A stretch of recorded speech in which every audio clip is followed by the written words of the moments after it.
এটি টঙ্গী পূর্ব থানার হাজতখানার ভেতরের দৃশ্য।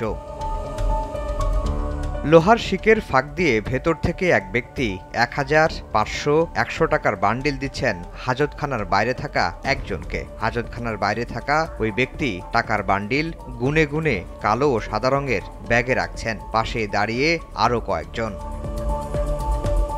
আইনজীবীরা বলছেন, চাঁদাবাজির অভিযোগে গত ২৭শে অক্টোবর যুক্তরাষ্ট্র ও বাংলাদেশের দ্বৈত নাগরিক মোশাররফ টুটুলকে আটক করে পুলিশ। পরে তাকে হস্তান্তর করা হয় টঙ্গী পূর্ব থানায়। ওই দিন তাকে ছাড়াতে আত্মীয় আইনজীবী থানায় গেলে তাকেও ঢোকানো হয় লকআপে। দাবি করা হয় ৭৪ লাখ টাকা। এর মধ্যে গুনে গুনে ১৯ লাখ টাকা দেন টুটুল। ওসি সাহেব বলল যে ও আপনি অ্যাডভোকেট, আপনিও গারদে যান। এরপরে বলল যে ৭৪ লক্ষ টাকা যদি আমাদের না দেন তাহলে আপনাদেরকে আমরা বিভিন্ন হত্যা মামলা এবং চাঁদাবাজির মামলায় গ্রেপ্তার দেখাবো।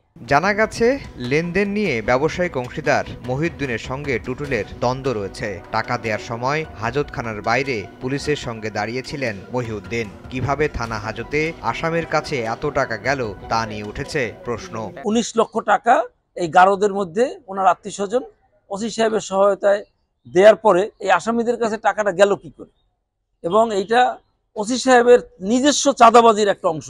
হাজতখানায় টাকা লেনদেনের ঘটনায় এক কনস্টেবলকে বরখাস্ত, একজন তদন্ত কর্মকর্তাকে বদলি করেছে গাজীপুর মেট্রোপলিটন পুলিশ। শোকজ করা হয়েছে আরও একজনকে। বিষয়টির দিকে নজর রাখছেন দেশের সর্বোচ্চ আদালত। আফজাল হোসেন, সময় সংবাদ, ঢাকা।